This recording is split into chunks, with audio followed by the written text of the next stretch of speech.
Hello YouTube, this is second take of the same video. I'm making the second take because the first video was pretty lengthy, and so this is the second take. So today's video is going to be on the topic that how to invest your money efficiently in car audio, the optimum usage of car audio equipments you have. Okay, so this is going to be important for the beginners who are getting their dream audio setup in their cars or getting the first car and planning to upgrade the audio system. So starting with the head unit upgrade is must for the youngsters and for the old age people also, because there are multiple benefits. For the common man, I will show you the benefit because it has reverse camera. I got the reverse sensors also with digital display. So this is useful for all the class. Okay, the another useful feature for the other class is my smartphone is not yet connected, so it has Android Auto and Apple CarPlay, which is very important while driving on the highways or anywhere, because the maps are non-dividable part of our life now. Okay, so this was the common benefit. Now coming to the audiophile or the youngsters who are planning to get the high-end audio systems in their cars. So the stock head unit is pretty much useless if you have the middle model like I have. The stock head unit I removed even before the delivery of car and got the good aftermarket high-end head unit. So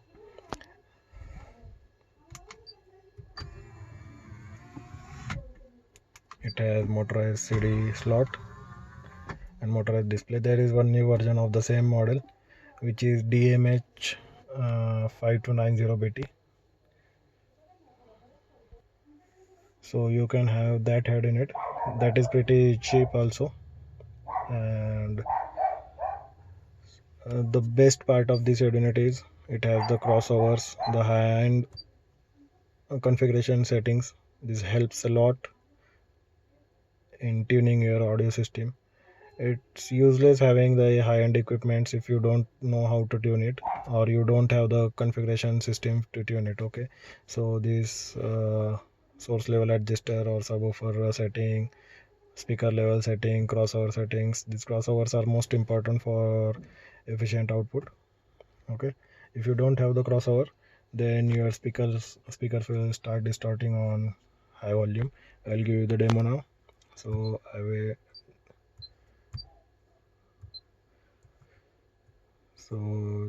I'm turning subwoofer off. Suppose that you don't have the subwoofer in your car. Now let me play some music for you. Okay, so now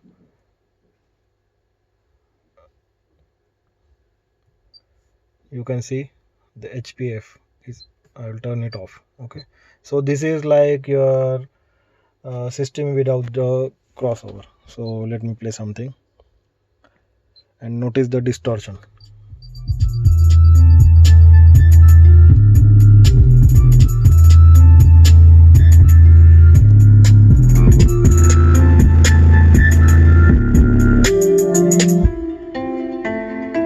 Now let me turn on the HPF. See the difference.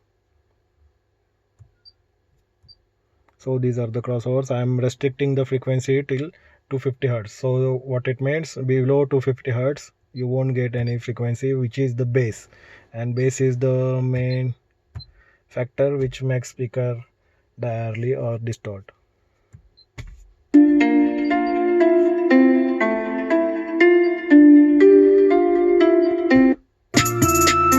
No distortion.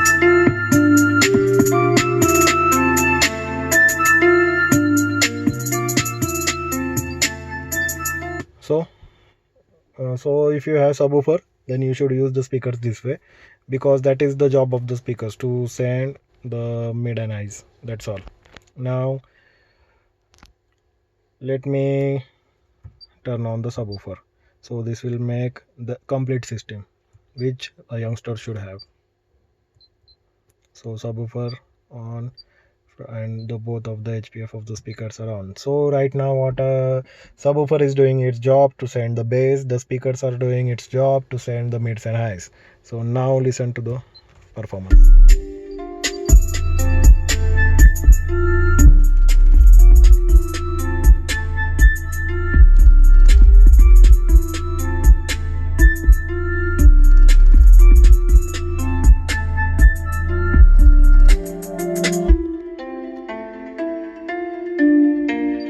So this is the complete system. This is how your sound system or your car audio system should sound like. This is the perfect tuning. Okay. So coming to the point, suppose you are not gonna add the subwoofer. There are many guys who like to keep the system stock and they are happy closing the windows and enjoying the system. I'm not that kind of guy. I roll down my windows and I make the traffic. I clear my traffic. I clear my way just with the bass. That what that means is my bass is so loud that people get scared around and they move around. And this is not the pretty high-end SPL competition grade system. Okay, this is just a entry in SPL world. This is 600 watt RMS setup, the digital designs 612. Okay, that's the my subwoofer. Let me show you my subwoofer. Okay, I will come to that point later. I'll show my subwoofer later. Okay, this was about the head unit. If you have the basic head unit which has buttons and no display, no Android Auto, no Apple CarPlay, throw that shit around. Okay, that is not meant for the good audio system. Okay, so the first upgrade should be the head unit. Now coming to the speakers, if you have the stock speakers, those are also good. And trust me, with the head unit upgrade also you will get considerable amount of sound quality upgrade from your stock to the aftermarket head unit. There is day and night difference even on your stock speakers. And if you are not satisfied with the stock speakers, either add the subwoofer or change the stock speakers to the component system. But in component system you have to add the 4-channel dedicated amplifier for it. Okay, so that's the another investment. My recommendation will be, don't play with the speakers and create the mess. Okay, just simply add the subwoofer. It will make day and night difference, but you have to compromise with your boot space. That's all. So now I'm done with the speakers part. One more thing, if you have the heavy subwoofer system like 1000 watt or 2000 watt RMS and you are lacking some mid and highs, in that case don't invest in the component speakers. Okay, in that case also don't invest in the component speakers. Get dedicated mid bass drivers and the dedicated high end tweeters. Okay, and place them or here or anywhere you like. Okay, and that is the most efficient usage of your investment. Okay, get the mid bass drivers, dedicated mid bass and dedicated pro tweeters. Okay, those will be loud and they know their job. They have to just send the mid bass and the highs, not the bass. Okay, what the component do, components are designed for the cars where you don't have the subwoofers, and components will try to give you some pleasant soft bass also. And in that case you are not if you have the subwoofer, you are not making the good use of your components. Okay, so that's all. Now coming to the subwoofer part or amplifier part. Amplifier should be class D preferably. If you are going for 4-channel for speakers usage, class AB is good because you get the better sound quality than class D, but you have to lose the efficiency. And in that case the class AB amps are 50% efficient, whereas class D are around 80% efficient. So that is the main difference, and class AB amps are cheaper too. Now coming to the subwoofer part. This was about the speakers. Okay, see the amplifier for the speakers. Now coming to the subwoofer part. The subwoofer should be of any RMS setting that your amp is capable of. Okay, so suppose you have got the monoblock, you must have the monoblock amplifier for your shitty subwoofer also. Okay, monoblock amplifier is compulsory for the subwoofer. I've seen many guys saving money buying 2-channel 4-channel amp, bridging it and using it somehow. That is not the efficient setup. Okay, you are draining your battery also and you are not making optimum use of the output also. You are not happy with the output also. Okay, so buy monoblock amplifier, you will save on the efficiency. Okay, because those are more efficient. You will get less strain on your electrical system. So Class D monoblock is must, and that too the certified, the CEA certified amps only, not the interfere and all that Chinese shit.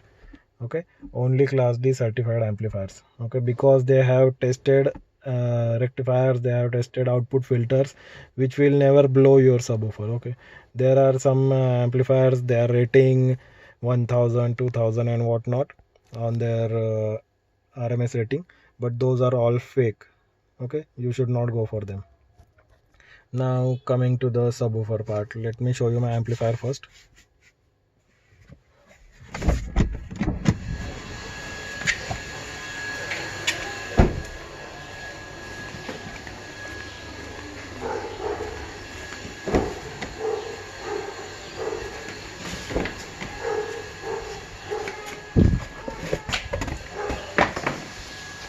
So this is my JBL Club 5501 monoblock, 0 gauge wiring. This is oversized wiring, you don't need it. In 4 gauge is okay, but I like to keep it very professional. That's why I have the 0 gauge wiring. Now coming to the subwoofer part. This is hand subwoofer, digital design 612, 600 watt RMS rated, and the people will think that this is even twice or thrice expensive than some normal brands like JBL Pioneer. Okay, so why is it so? Because this is built that way. This is pure SPL category subwoofer. I'm not saying you should invest this much into the subwoofer unless and until you are crazy audiophile or bass head who loves the lows and has different taste of music for the SPL guys. This is not for the common guys. Okay, and even if you have any subwoofer, it is okay, but the enclosure should be like this. Get big ass enclosure so that you will get the maximum output from any of the subwoofer you have. All subwoofer manufacturers have the ratings on their subwoofer, that what should be the maximum volume of the box for their subwoofer. Okay, only go for ported box if you want it loud. If you are SQ kind of guy, like sound quality lover, and you love the punch, the quick bass from your subwoofer, then only go for the sealed one. So that's all. I think I have covered all. I'm trying to keep this video short so that it will not be boring for you. Okay, so the first thing is you should upgrade your, this is the summary of this video. Okay. So you should upgrade your head unit as soon as possible. Get the steering mounted controls if you don't have, those are very useful. Okay, and then add the subwoofer. That's my choice. In fact, if you have the boot space to compromise. Okay, so add the subwoofer, and even if you are not satisfied with the speakers, in that case, after playing with the settings and tuning and all that, I had made dedicated video for how to tune your system for distortion free audio. You should go through it, that will help you. And if you know, even if after that you are not satisfied with your speakers, then add the dedicated mid bass drivers and dedicated pro tweeters. Okay, they will be loud as hell without distortion. Okay, and get the true RMS, clean RMS power for those speakers also. Okay, and for the subwoofer also. And always remember never to underpower any of the speaker or the subwoofer. Overpowering is better than underpowering. Get the amplifier which is rated at higher RMS wattage and tune it little below. That will give you clean audio output for lifetime. Okay, there are some setups people using for 20 and 30 years. Why? Because they know how to tune it and they know how to select the equipment. Okay, so that's all. This was the video for proper investment, the optimum investment in car audio. I hope it clear all your doubt, and if you have any doubt, you can drop your comment below. I'll reply to it. Okay, thanks for watching. Stay tuned, live loud.